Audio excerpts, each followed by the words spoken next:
500 à 1 500 euros par an. C'est la perte sèche pour un retraité impacté par la désindexation des retraites que vous avez décidé, monsieur le Premier ministre.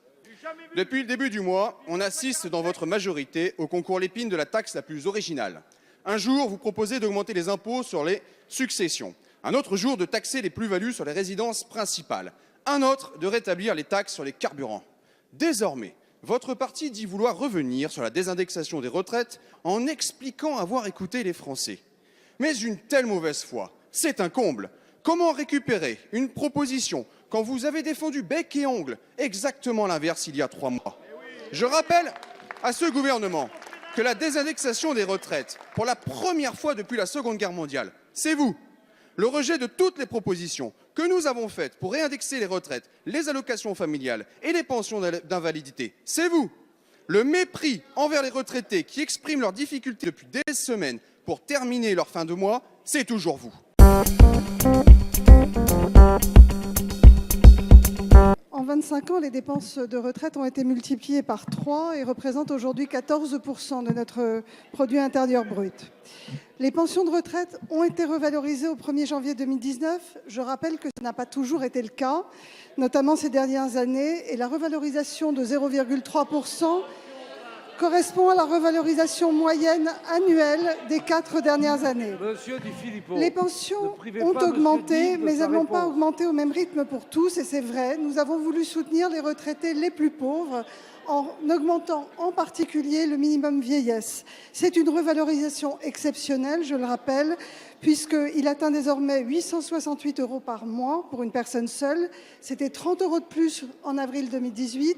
35 € de plus en janvier 2019 et il atteindra 903 € par mois en janvier 2020, conformément à l'engagement du Président de la République. Cela bénéficie à 550 000 personnes. Nous avons souhaité la revalorisation du minimum vieillesse pour porter l'effort sur les plus pauvres, mais nous le savons, tous n'ont pas pu bénéficier de la mesure et je pense notamment aux retraités qui touchent des pensions légèrement supérieures au minimum vieillesse. Pour cela, nous sommes attentifs à la proposition du groupe La République En Marche, de Stanislas Guerini, et qui propose une indexation plus proche de l'inflation. Cette proposition sera évidemment instruite dans le cadre des sorties du grand débat national. Vous oubliez aussi de préciser que ce sont les députés du groupe Les Républicains qui ont dû saisir le Conseil constitutionnel pour faire annuler la désindexation pour l'année 2020.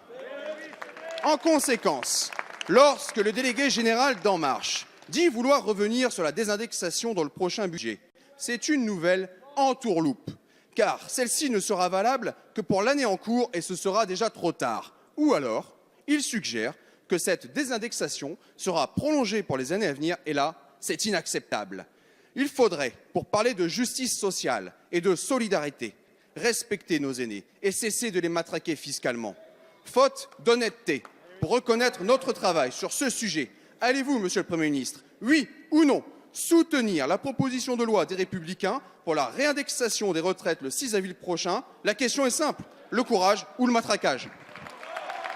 Enfin, je rappelle que dans le cadre des mesures annoncées par le Président de la République en fin d'année, la CSG sera remboursée à 5 millions de retraités au-delà de 2 000 € en dessous de 2 000 € par mois, avec un effet rétroactif dès les premiers mois de l'année 2019. Je vous remercie.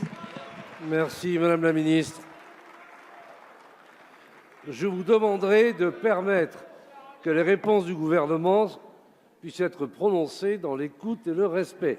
Et ce n'est pas parce qu'on recule de quelques travées que ça donne le droit de crier encore plus fort que d'habitude.